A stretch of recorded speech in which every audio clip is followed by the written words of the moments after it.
So in the last episode of the podcast, I told you I was going to have a list of all of the things that Merrick Garland and Biden's department of, well, not all the things, but like a top 10 list basically of all the things that Merrick Garland and his Department of Justice could have taken over the course of the 3.5 years from Merrick Garland, since he wasn't confirmed after Biden's inauguration for a few months there. But the things that likely routes of or choices of action that Garland could have taken that might have possibly resulted in a different outcome, in the sense that even though Trump was charged twice by the Department of Justice in Florida for the classified documents and in D.C. for January 6th, those cases didn't go to trial for various reasons.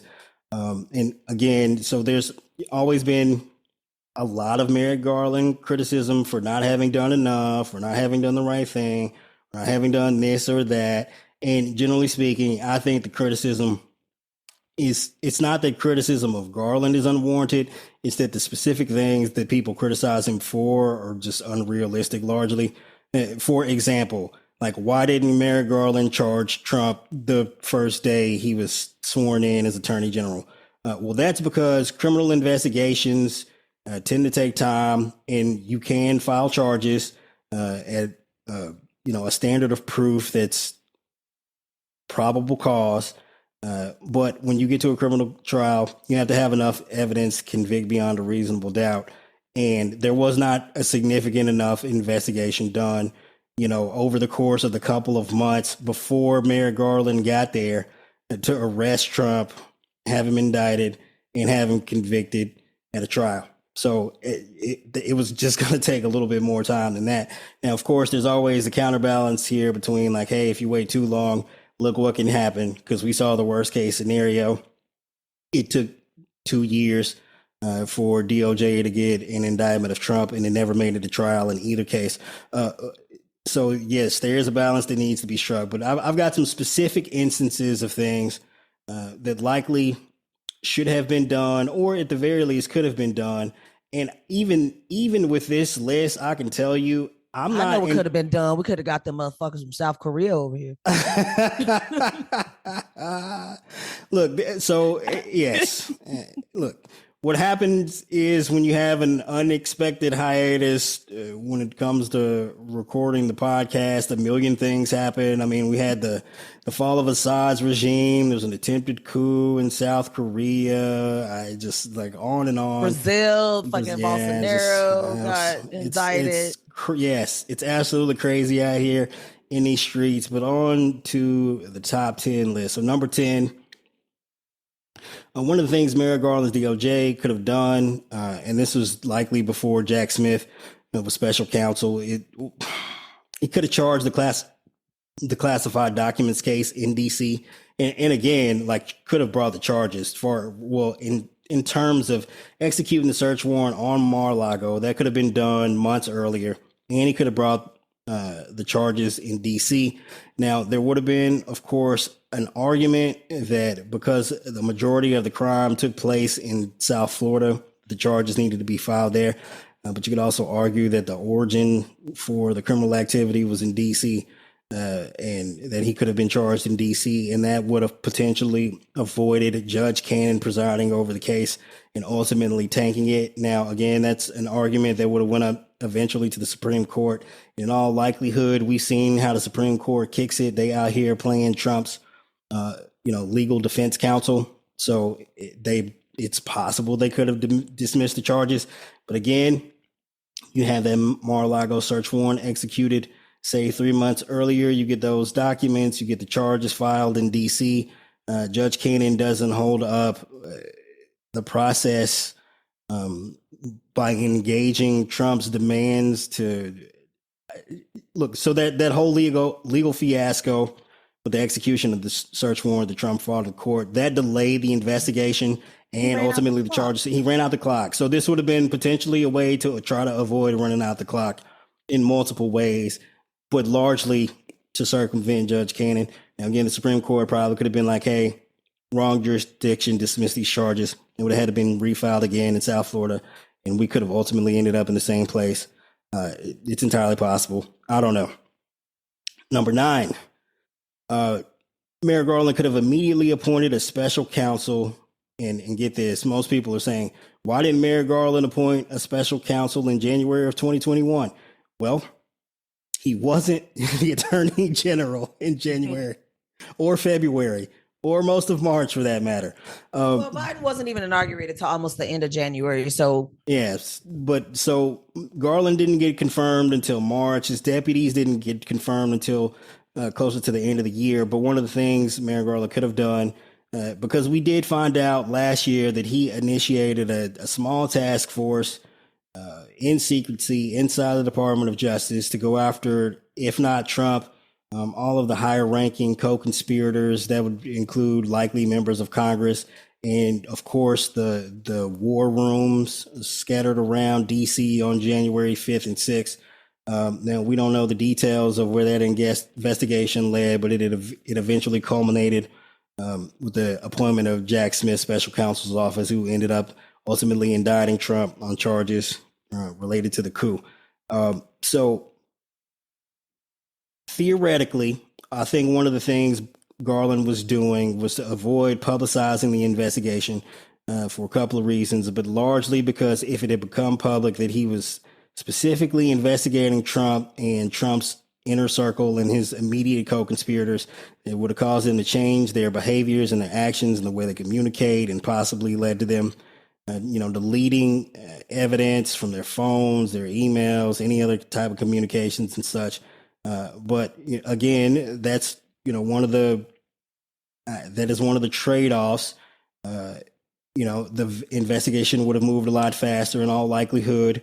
It would have been well staffed. It would have been equipped to go after Trump the same way Jack Smith's office did. And on the flip side, the way he did it did ultimately result in charges, but it took longer. But again, one of the issues here is that Trump ran out the clock, and this probably would have sped up the clock. Although, again, if I would say it was going to take 6 months to a year minimum to complete this investigation, or at least get to the point where there was enough evidence to convict Trump and his co-conspirators at a criminal trial beyond a reasonable doubt. And this would have at least sped up that clock. But of course, the Supreme Court likely was going to step in at some point, as they did, and find a way to not only delay the trial, but also institute a brand new set of rules when it comes to prosecuting presidents.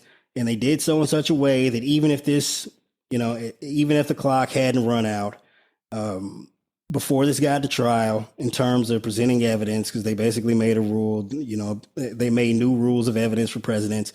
Any decisions the court made in terms of Judge Chutkan allowing evidence into the record, that could have been appealed back up to the Supreme Court, and we could have just been going back and forth with this on loop for eternity, regardless of when the charges had been filed. So look, again, it probably would have resulted in charges sooner, but it's no guarantee the end result wouldn't have been the same. Number 8, Merrick Garland should have fired Chris Wray and all of Trump's holdovers at the DOJ and FBI the second he was confirmed to be the attorney general. Now, this one, clearly, Merrick Garland, I don't know. Obviously, he has the power to, ask President Biden to fire the FBI director. But Biden made it clear that he was going to let Chris Wray stay on in an attempt to bring the nation back to some semblance of normalcy. But the argument I would make is in terms of all the criticism directed at the DOJ for what they did and did not do in terms of going after Trump and his cronies, largely the DOJ and specifically Merrick Garland were a lot more aggressive than the FBI wanted. And there was a lot of consternation between the two agencies. And it was in all likelihood. So in terms of executing the search warrant, it was the FBI that didn't want to execute the search warrant. And then they were the ones that didn't want to go in with the uniforms and all of this. And they tried to delay the search as long as possible. It was Merrick Garland himself that signed off on the search warrant and told them, hey, go get the shit. We have numerous instances of former FBI officials who were appointed under Trump doing things to delay the investigation. Now, you could argue that, hey, maybe they wanted to not put themselves in a position to face Trump's wrath should he be reelected. And that's a legitimate concern. But also, you probably just had a bunch of dudes who worked for Trump who were trying to make sure he wasn't brought up on charges, doing what they could within legal limits to delay the investigation.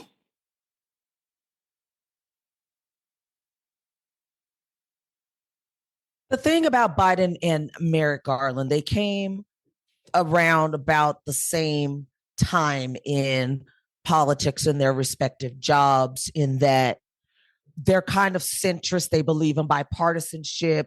They believe in that we're not there anymore, but they were still trying to play by the rules that are no longer there. And so that was the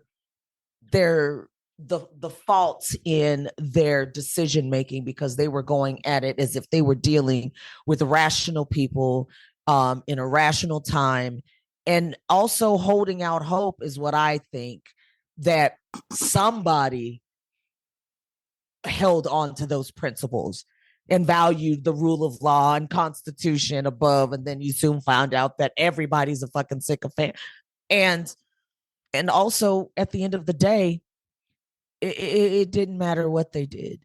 So if somebody, it's like if you have a significant other who is always accusing you of cheating, and you're not. And then one day you get fed up, not saying it's right, but you get fed up and you're like, fuck it, I'm gonna go cheat because I haven't cheated, but I'm being accused of it anyway. Yeah, and I can't get no motherfucking sleep. Bitch about to pour some hot grits on me. Like, I can't take this anymore. So, if I'm gonna get scalded, I may as well get the benefit of, may as well say, okay, I did it. You know what I'm saying? So it's like there was going to be nothing. With all the accusations of Biden weaponizing the Justice Department and the FBI, he should have just weaponized the Justice Department and the FBI. Not weaponized, but even if it came to the point where it seemed like they might be super aggressive, fuck it, be super aggressive, because this was a serious issue. And again, no one would have faulted Biden for coming out and saying, I'm firing, or I'm asking Chris Wray for his resignation. He was in charge of the FBI when the attack on the Capitol took place. The FBI received numerous credible threats that an attack was imminent. They failed to act. Chris Wray deserves to lose his job. They should have also brought fucking Michael Flynn back to active duty and had his ass court-martialed. For sure. I shouldn't be paying his $400,000. My tax dollars shouldn't be going into paying Finn's fucking pension while he's left for years to just run around being a traitor. I'm with you there. And just the way that Trump was going around trying to recruit everyone under his employ to help him with January 6th, there's absolutely no question that he tried to ask Chris Wray. Number 7, Merrick Garland should have charged the fake electors with conspiracy to commit forgery / defraud the United States. I think this would have been the easiest possible charges to prove. Were the fake elector documents forged? Yes. Were they sent in to government agencies in an attempt to change the outcome of the result of the 2020 election? Yes. Open and shut. Conspiracy, somewhat difficult to charge, but I think in terms of forgery, you got them cold on that, and a lot of hands touched those fake elector certificates. Senator Ron Johnson. Absolutely. For 3 seconds, according to him. And I'm fairly certain that the immunity granted upon Congress in terms of the speech or debate clause section of the Constitution does not confer to attempting to use forged documents to subvert a presidential election. I think that would have been pretty open and shut.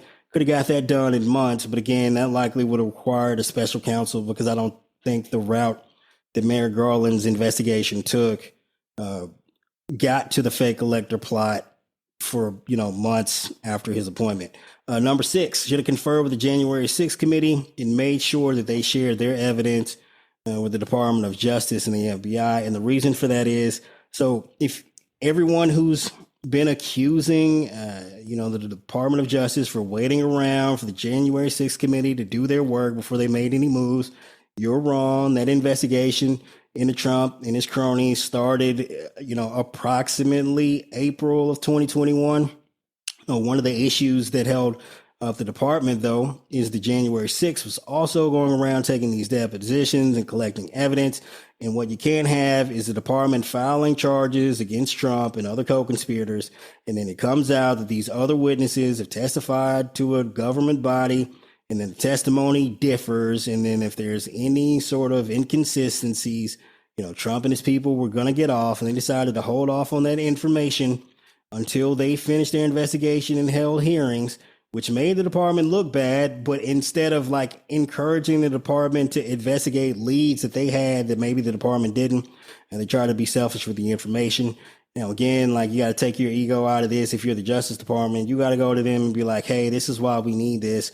We need to deconflict, and we need to make as many moves as soon as possible to make sure that Trump doesn't run out the clock. So in that regard, yes, the DOJ should have, maybe done some reaching out, but I'd hold the January 6th committee responsible for sitting on as much information as they did for as long as they did, which helped Trump run out the clock. So you can kind of, in that regard, I think the blame is largely on the January 6th committee, but sure, DOJ,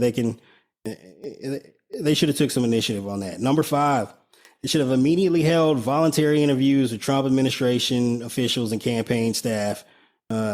If not, the second that Biden took office, when Merrick Garland was confirmed to be the attorney general. Now, what I mean is the same way that Robert Mueller in his investigation, once he was appointed, he went around talking to Trump campaign staff and people who worked at the White House, gathering information and getting people on the record about what they knew or what they had witnessed.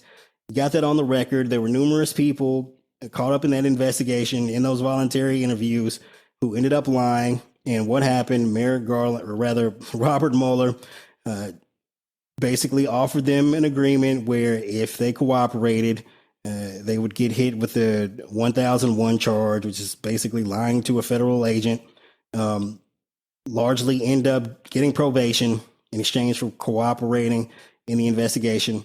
DOJ should have looked at what happened in that particular investigation and employed those same tactics to get everyone on the record. They likely would have had cooperating witnesses, because people lie, and they would have had a clear insight into the Trump campaign and the Trump administration in their attempt to overthrow the government on January 6th, which likely would have sped up the process, which would have meant, charges far sooner than when they actually occurred. Number 4, Jack Smith, special counsel's office, should have moved for the recusal of Judge Cannon for her interference in the execution of the search warrant, and just the way she handled all of the issues regarding pretrial proceedings down in Florida. It was a whole fucking disaster. She basically created her own shadow docket, where after saying she wanted everything, she wanted just a level of clarity in all of her emotions and whatnot. And she ended up basically making it impossible for anything to be filed in public on the docket, which means she got to make all of her decisions in private. Everything that was communicated in terms of trying to make the trial go forward was just hidden from public view. I mean, it was a whole disaster. She got overturned by the 11th Circuit twice and was likely on her way to being overturned a third time. Yeah, but she learned from that, and that's why she started being real careful with the things that she said to not give it a chance to go and be taken to the 11th Circuit again. Yeah, special counsel's office should have just moved to have her thrown off the case, because we knew where it was going. So when the charges were first filed, we talked about it on the podcast quite often, but once it became clear that Judge Cannon was never going to let that go to trial, how often did we, other podcasts, and kudos to them, because, we deserve to understand the process and how it plays out. But, a lot of other legal podcasts were going over every development in the case in Florida. And I was like, hey, man, we're not talking about this again until it's clear it was going to trial. And it never went to trial. So we never talked about it again, because, I told you guys. Pretty much. It's not going to happen with Judge Cannon on that case. And she was basically installed after Trump lost the election in his district to ensure that any Trump-related cases that went before her got squashed, and she did her job. So, I mean, good win for Trump. But again, so there's this show Foundation on Apple TV. I mean, I don't care if you watch it or not, but there is a fantastic quote from a character in that show who that says you cannot play chess with someone who's willing to set the board on fire. Well, yeah, that's pretty cut and dry. Full stop. And the issue, largely speaking, surrounding the failures of the Justice Department to hold Trump accountable, all revolve around the fact that they were playing chess, and Trump and his co-conspirators in the Supreme Court and Judge Cannon and Republicans in Congress were willing to set the board on fire, and look, it worked out for them. So, number 3, charge all of Trump's co-conspirators in Congress. I think this one's pretty straightforward. Trump was the only one involved in the fake elector plot on January 6th. There were multiple arms of the coup. One was the violent insurrection. The other one was the fake elector certificates to give Mike Pence an opportunity to either certify those or delay the certification of the 2020 election to a point in which the states could decide. And, I think the rule there is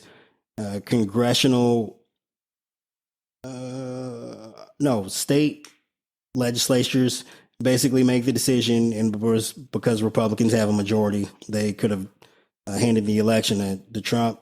Charge everyone who was aware in that regard of the plot. I mean, and the way that they moved so quick, and like Michigan, Arizona, and what other state? It was one other state.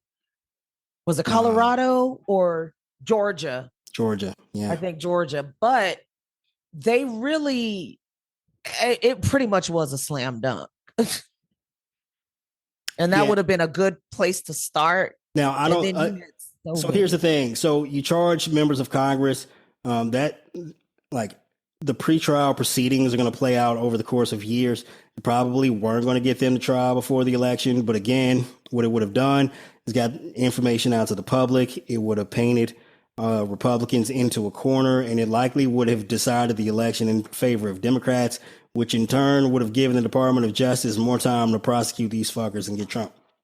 So, Yep. and now I understand the plan here was to indict Trump, get the slimmest possible indictment that you think has the least amount of issues to get it to court before the election. That didn't work. And at the very least, once it became clear after the Supreme Court stepped in, after Cannon dismissed the charges in Florida, that, hey, this ain't going to trial before the election, indict all the co-conspirators, at least get the evidence out into the public, out into the public spotlight, because sunlight's supposed to be the best disinfectant, but apparently that was not the case. Number 2, subpoena/charge Jenny Thompson for her role in the fake elector plot. Yes. Now, back to your opponents being willing to set the board on fire once it was clear that Clarence Thomas and a number of his other cohorts believed that they had impunity to step in and defend Trump in any manner that they see fit. It probably should have been a clear indicator that anything appealed out of these Trump cases that went to the Supreme Court is probably going to go in Trump's favor. And the way you combat that is you set the board on fire. So, Jenny Thomas was in communication with numerous officials in swing states about the fake elector plot, which you kind of have to ask yourself, how the fuck did she even know, right? And then also, she's married to a Supreme Court justice who's making decisions on these cases. You make her a witness or / a co-defendant, you basically eliminate any of Clarence Thomas, the ability of Clarence Thomas to weigh in on these cases. Public pressure would have mounted for him to recuse, if not resign. And there you go. You got either you have one less vote to rig the system for Trump, or you might even have another Supreme Court justice at this point, which would have in fact prevented the Supreme Court for stepping in and helping Trump and bailing him out in numerous ways. But, again, lost opportunity, something they should have thought about and took action on. So I do, again, it's not a guarantee that this would have worked, but it definitely would have sent a message. It would have sent a message. It would have sent a message, and more of a no one is above the law message, even before Trump to go, because she was very, very brazen, her arrogance. And then Clarence Thomas, this motherfucker sat on the bench for a decade and didn't say a fucking word, but he could not stop yapping like a goddamn canary after he started to feel emboldened and shit. And now he won't shut the fuck up. Now he won't shut the fuck up. And if nothing else, it would have distracted his ass because he loved him some Jenny. So I think what it would have done most is put all of the conservative justices on the Supreme Court in fear of intervening in this yes, and putting a target especially on their Alito, back. which he would have deserved. And somebody weak like Kavanaugh would have made his ass think twice. See, Alito and Thomas, they don't give a fuck. However, Roberts is a squish. Kavanaugh's weak. Barrett, She is a unicorn in her own right. Like, she's super conservative. She's made some decisions that have shocked me. That's the other thing. There are, in some cases, principled decisions that she makes that don't necessarily align with what you think of far right conservative. But beyond that, the point really here is try and take as many pieces off the chessboard as possible to ensure, the Department of Justice was able to carry out its goals, and it did not do that. And the number one thing Merrick Garland should have done, it's fairly obvious once I say it, is he should have charged Trump with obstructing Robert Mueller's investigation. Let's take a quick break. Best of the Left is the award-winning podcast with thousands of five-star reviews that curates news and opinion on political, social, and cultural issues of the day from a progressive perspective. Like a museum curator, but for news and politics, Best of the Left uses humans, not algorithms, to create themed episodes to give you a deep understanding of the issues in a short amount of time. Listen now and follow Best of the Left wherever you get your podcasts.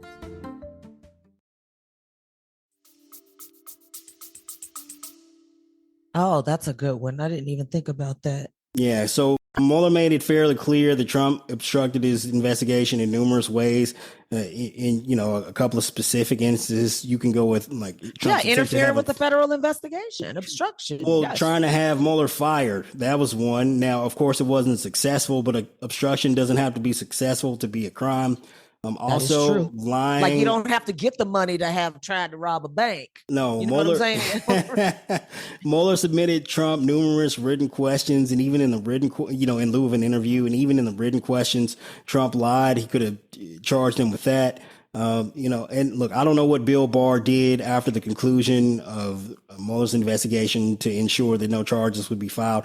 Like, I'm sure there were some shenanigans being played in DOJ on the record, or at least, confidentially on the record, in terms of making it difficult to charge Trump. And one of the things Bill Barr did was he went to the Office of Legal Counsel to get an opinion saying that you couldn't file obstruction charges without a crime. And I know you're thinking, well, that seals the deal. Trump wasn't charged. Well, that's not entirely true. Robert Mueller charged numerous people, including Russian agents and Trump co-conspirators. And Trump tried to obstruct the investigation that resulted in the charging of those people. So therefore, you're still in alignment with the OLC opinion. There were charges filed. Trump tried to obstruct that investigation. You charge Trump with that. You can do that within the first couple of months on the job, if not weeks. And that likely would have ended with a trial and a conviction before the end of 2022. So there were numerous, and again, I'm not saying that's 100% sure, but it would have been an opportunity, should have been done, likely could have been done. What? He had a lot of spaghetti to throw at the wall. He could have gave it the old college try. It's not like he didn't. Yeah. It's not like Trump didn't when he was in office with Hillary. Nothing with Hunter before. No, they investigated Hillary Clinton right up until the day Trump left office. Yeah, they did. He had like 4 fucking investigations going on, and I was like reading that was like the Western District of Texas. One of them, he was like, "Bruh, there ain't nothing here. Like, no, nothing." Now, so, I've been accused of being like a Merrick Garland glazer. I love Merrick Garland. Well, blah, you blah, and blah. Allison both. Allison has been hanging in there too. No, but here's the thing. It's like, I've been saying, like, it's not that Merrick Garland is above criticism. It's just the shit people be criticizing him for. It be stupid. And look, I just laid out a whole entire list of things that Merrick Garland, DOJ, even Biden himself could have done, including firing Chris Wray, since he's going to resign anyway. Should have got him out of the paint and out of the way. And it's entirely possible the investigation and the outcome of the criminal charges would have been faster and maybe have ended in a different result. So it's not that I'm pro Merrick Garland to the point where I'm not objective. Like, I clearly have, some ideas about what could have been done differently and should have been done differently. Now, again, there's a cost benefit to all of these, possible actions. Like, there are ways that attempting to do those things could have backfired. But again, we live in a world of consequences, and sometimes to do the right thing, you got to deal with whatever potential fallout might exist. Now what they need to do is they need to release everything they can. And I think that they need to release the January 6th report, because we're going to get Trump's going to erase it. Yeah, we're going to get the report in January. The problem is that there's a lot of information and evidence likely, obtained by the grand jury that can be released to the public without an order from the court. Now, they need to release what they can, at least. Well, I think Smith's going to do that, and I think they're going to find a way to make sure as much information as possible gets into the record here.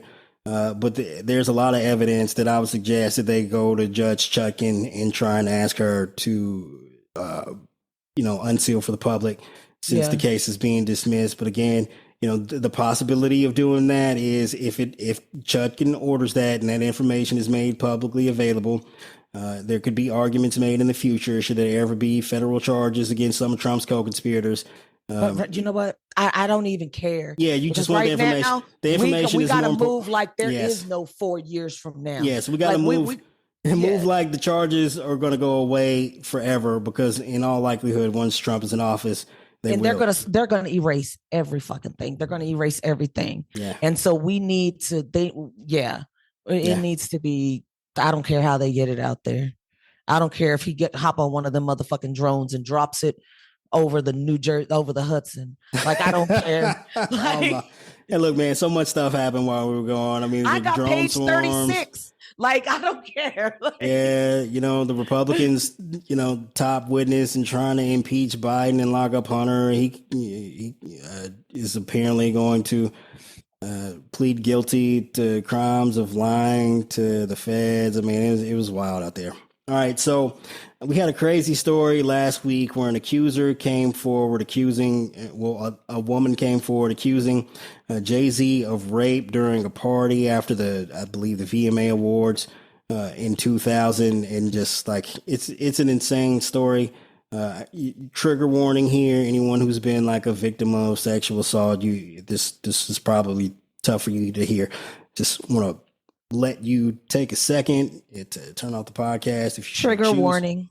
Yes, we have a clip of the woman in an interview with the outlet here. The night of the 2000s VMAs, she says a friend drove her from Rochester, New York to Manhattan, a more than 5-hour drive. Her attorney provided NBC News with the name of the friend who has since died. The woman says she spoke to Combs's limo driver, who offered her a ride to an after party. I stumbled upon Diddy's driver, who told me that I was exactly what Diddy was looking for. What did you think when he said that to you? I thought it meant that I was just pretty. She went to a White House, she says, where she spoke to musicians Benji Madden and his brother. I'm talking to Benji Madden about his tattoo because, I have about his tattoo that's the Last Supper, because I have a religious background. So it was just something to talk about. In a statement to NBC News, a representative of the Maddens confirmed that they did not attend the 2000 VMAs and that they were on tour in the Midwest at the time. At the after party, she says she had a drink that made her feel woozy. Then she says Combs and Carter took turns raping her while a female celebrity watched. JC comes in and rapes me. He at that point I was fighting, trying to get away from him, and he put his hand over my mouth and told me to stop it, cut the. After the alleged rape, she says she ran to a gas station where she called her father, who picked her up and drove her home. We rode home in silence. He didn't ask me what happened. He didn't ask me what I did or where I was. In an interview with NBC News, her father said he could not verify the claims. Quote, I felt like I would remember that, and I don't. I have a lot going on, but I mean, that's something that would definitely stick in my mind, he said. When we asked the woman about the contradictions in a phone interview on Friday, she said that she stands by her statements. I have made some mistakes, she said. Honestly, what is the clearest is what happened to me. The inconsistencies in her account of an incident alleged to have happened 24 years ago does not necessarily mean the allegations are false. The accuser's attorney, Tony Busby, said, because we have interrogated her intensely, she has even agreed to submit to a polygraph. This has been extremely distressing for her to the point she has experienced seizures and had to seek medical treatment due to the stress. In a statement to NBC News, Sean Carter said, this incident didn't happen, and yet he filed it in court and doubled down in the press. True justice is coming. We fight from victory, not for victory. All right. So, we're in a post-Me Too movement era, right? And, I'm in a position of like when women come forward and, accuse other individuals of sexually assaulting them, generally speaking, I want to be sensitive to that. I like to leave as much space for that as possible, because let's be honest here, so many more women in the world, and specifically the United States, get sexually assaulted than ever come forward. So we have to take allegations like that seriously. But I'm also in a position of like, generally speaking, if some regular rando on the street is accused of sexual assault, I'm like, you probably fucking did it, because there's absolutely no reason why a woman would make this accusation, generally speaking, without there being some truth to it. But, and like, this might piss some people off, but I generally feel like if you're a celebrity and you're a man being accused of this, if there's no history of it in your past, and there's absolutely like no evidence, over the course of your life or your, the time you've been in a public space of being accused of things like this, I'm willing to, give you the space to defend yourself as well. Because there are occasions where, it's rare, but it does happen. And that is fair. That is fair. And more so,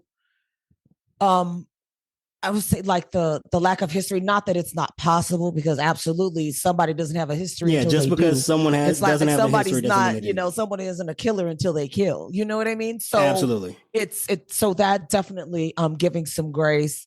But his vehement denial, and he seemed really, and I was like, when I was reading, his response.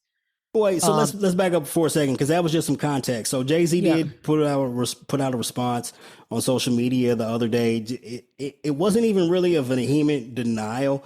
It was more so. I felt like it was, but he wasn't really, attacking like the accusation as much as being like, dog, this is ridiculous. Y'all know I didn't do this. And he was mad.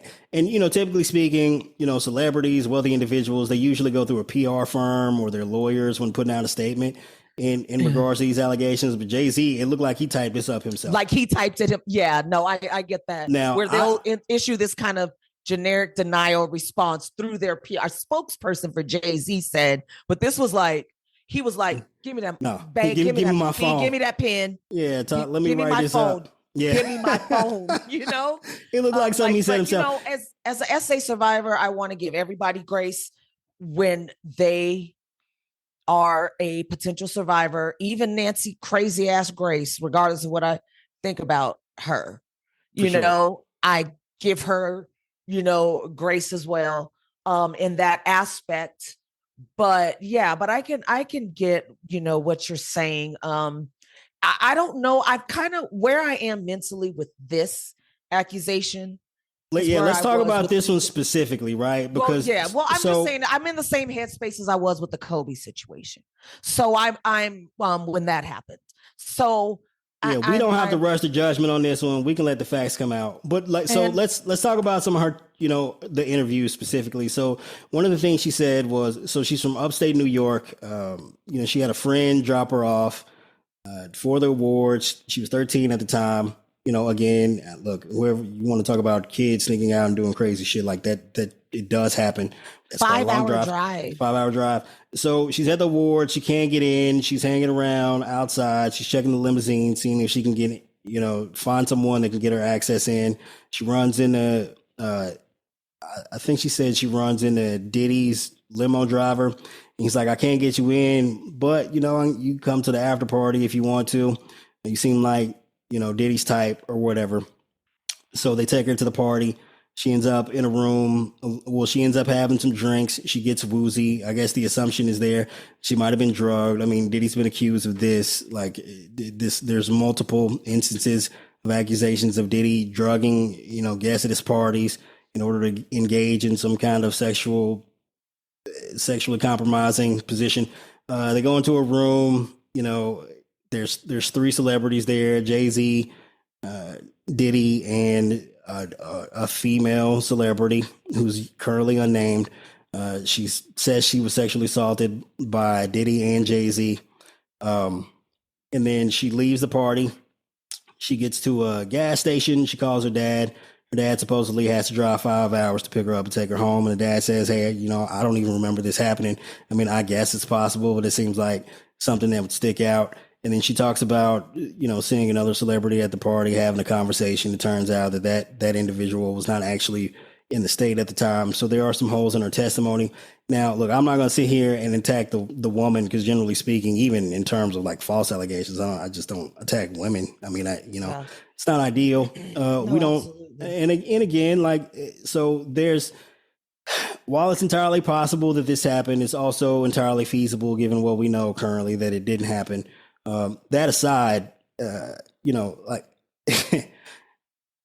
what Jay-Z is doing here currently, and even if this allegation turns out to not have any kind of truth in regards to Jay-Z's participation, what it is Jay-Z paying a price for hanging out with some weirdos. That's what it is, right? So, you friends with Diddy, this is blowing up in terms of accusations surrounding Diddy.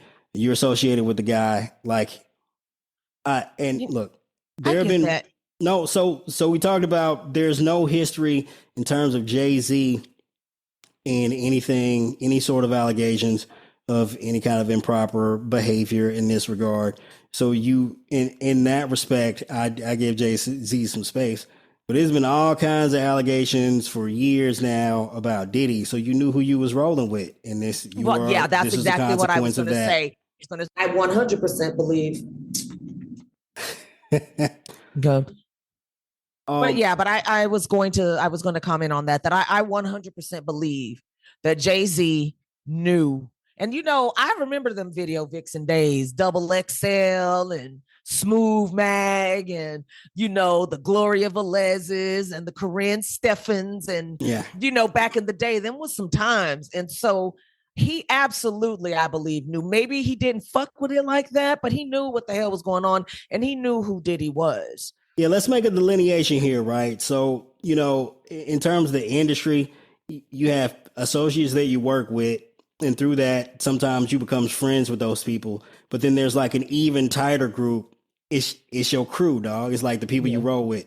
Now, Jay-Z ain't like rolling with Diddy all the time. They didn't have that kind of relationship. But they were friends. They were close. They talked all the time. Like, they talked about things between themselves, that Jay wouldn't necessarily talk about with other people. But here's another thing. So while, Jay-Z is a victim of the people he associates himself with in this regard at this point, he was also, he's currently married to Beyonce. I don't know how to even dissect this, but like they've known each other since she was a teenager, like before she was an legal adult. So, that could possibly raise some questions about Jay-Z's particular And they've been intentions. together, 20 years now, I think? When they got married, it's been a long time. I think somebody said, because I think that's when Beyonce's album came, when Bonnie and Clyde came out. So they've been married for a while. He knew her before she was of the age of 18. Also, working in the industry and was associates with Aaliyah when she was underage. And then Dame Dash was dating her. Yeah. Too. So look, you've got some questions about like the possibility of Jay-Z being interested in underage girls R. potentially Kelly was in outside of everybody's this circle too. Well, yeah, so R. Kelly and Aaliyah ended up getting married, but then she, unfortunately is no longer with us thanks to a plane crash, I believe. And then, of course, we know how R. Kelly was kicking it. Jay-Z and R. Kelly, I think they put out a couple of albums together. They went Yep, they on did. tour together. So now, whether or not Jay-Z actually was involved in this particular incident, like, who am I to say? The evidence suggested likely not, but also on the other hand, dude done put himself in this position where enough people can take these allegations to be credible because of who he been hanging around. Yeah. And like, I don't know, like, I'm not the moral judge on this stuff. Like, I'm just some random dude on the internet with a podcast, but also you got to be like, hey man, like, you're a celebrity now and you're at a point where, you wear the mantle of Black excellence, at least in terms of our entertainers. You're one of the few guys to make it out of the entertainment arena and step into the business arena and compete with the giants. You are up there. You sit at tables that very few of even the most popular artists will ever get to. And you've been hanging out with dudes that do weird stuff. Now, again, so, Tony Busby, the lawyer representing He's the representing a lot of the accusers, isn't he? Yeah, He's so like the Ben Crumb of the yeah. like Well, he's so Crump. so he is probably most prominently known for representing numerous victims who filed lawsuits against Deshaun Watson, the former quarterback of the Houston Texans. Really? I didn't know Currently that. in Cleveland. Yeah. So he's and like, this is not necessarily to say that Busby is not a credible attorney, but Well, he's like the male Gloria Allred, because Gloria Allred represents a lot of celebrity accusers. Like that's kind of her thing. Now, so he's been accused of being like an ambulance chaser. He out here trying to get these checks, and he's probably taking on cases whether they have merit or not. That doesn't mean none of them have merit. That doesn't mean all of them have merit necessarily. You just have to judge each case individually by the facts presented.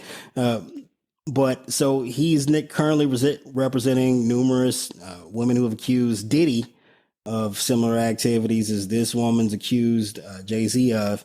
And like, weeding through that specifically, like, it's tough to try and figure out what sounds real and what doesn't.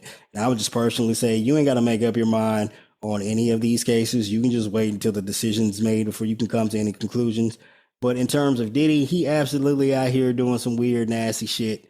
And he is like, in jail is likely the correct outcome as far as Jay-Z is concerned. I don't know. And like, I don't know what the correct response is to being accused of sexual assault when you haven't done it, right? Like when the accusations are not true, or you have a. That is true. And that's just, just a sidebar really quick. But I remember back in, God, her name was Nina. I can't remember her last name. Michael Irvin. Oh, yeah. I was living in Dallas when that happened. And when it broke, and of course I'm in Dallas, so it's everywhere. And, though he was wild, man liked to party. No, but that wasn't his. I mean, the Cowboys was wild. Behavior was not his stilo. You know what I mean? But yeah, but when the accusations came out, it was like, whoa. And then it turned out that it did not happen. So that was, one of the most high profile that I can remember, where it was really like just a blatant attempt to extort and lying and whatnot. And then, but it gave people some pause, and people were kind of looking at him a little with some side eye, because he did like to get down and party. You know what I mean? He was the bad boy. Did. Like the Cowboys, they had them a whole little crib off on the side where they would just go kick it and bring the girls over. I would go to this place called the Cowboy Cafe. We ain't gonna talk about that. Okay. Save that. I don't want to know. Yeah. But I understand in that, and I'm reserving judgment on this. On this one, I do feel like I need more information. I'm not dismissing or discounting any her experience, right, or what she has to say, but I'm also going to give him a little bit of grace, and I do want to see. And I don't think that there's anything wrong with being unsure and saying, you know what, I don't know what I think about this. I don't know. Yeah, us personally, we can't speak for like the legal system, but just us personally, we don't. You do not. If you're listening to this podcast, you do not have to come to a conclusion one way or the other. And Jay-Z, he got billions of dollars. And whether or not, you know, Jay-Z was the perpetrator or participating in that act, it does not mean something didn't happen to her that night either. And that's also true. Now, look, I don't want to talk about the woman's, you know, mental state or her emotional capacity, but, you know, clearly she's got some issues that she's been dealing with, and she's autistic. Now, again, like autism is a spectrum, so I wouldn't make any necessarily judgments about, you know, her cognitive abilities. But 24 years ago, it wasn't something that people really knew. And so when I'm thinking, it was like she was 13 at the time. Who was this friend? This friend had to be at least 16 because they had a car and a license, and they drove her 5 hours and then left her there. Yeah. So, and then I guess drove back home or wherever they went. As crazy as that sounds, shit like that does happen. So I mean, absolutely. But I'm just saying. So I'm like, who was this friend? How much of a friend were they that they just left this 13-year-old girl? Because obviously they were older because they drove. Well, the friend is deceased, so they're not going to, there's no way to get like a deposition from the friend, whether it be a man or a woman. I'm not particularly sure, but yeah, it's unfortunate. Now, what I will say again, so back to my point about not knowing how to respond to sexual assault allegations when you've done nothing wrong. I have no idea. But I can tell you, like, I have been privately accused of, being inappropriate on the internet here in someone's DMs on formerly known as Twitter. Now, so the way that came about is, an internet acquaintance of mine that I'm fond of started DMing me out of the blue one day. I was like, okay, hey, it's nice to talk to you. So we chatted for a few days, back and forth, off and on. And then after about a week or so, she was like, the reason why I actually contacted you is because someone else said that you were being inappropriate in her DMs. So I just wanted to see, if that could possibly be true. How you rocked in the DMs? Yeah, she was trying to see how I move out here in these streets. And was she Nancy Drew? Nah. I mean, but again, this is that dilemma where women make these accusations. You want to, at the very least, not demonstrably chastise them, but you want to take them seriously. But she was like, I will verify for myself.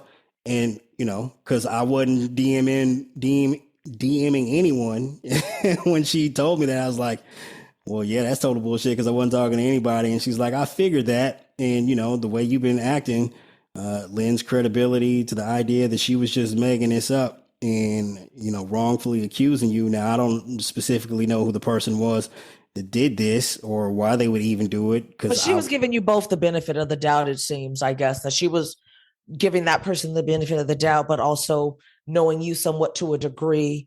And it didn't, I guess, jive with what her perception of you was or is. So they wanted to see if they threw a bone or what. Yeah. Kind of. Yeah, she wanted to see if the girl was like what she was saying was even feasible. And it turned out that wasn't the case. Now, my response to that, because it was a private issue, it's not like somebody was like accusing me openly and trying to take me to court. Yeah. Like, I don't know how would I have responded in that regard, but like in this case, I was like, I know I didn't do anything. So I was like, yeah, that's crazy. I don't know what was wrong with that girl. And I just say this, and I say that just to say this, like, it's entirely possible that I'm Jay-Z and somebody out here just in these streets, the lawyer's trying to take advantage of a woman where something may have happened to her, but it didn't necessarily involve Jay-Z, and this was an opportunity for dude to get a paycheck. I have absolutely no idea. And all I can say is wait to find out. You don't have to rush to any kind of judgment whatsoever. The facts will eventually speak for themselves. And that concludes this episode of Pardon the Insurrection.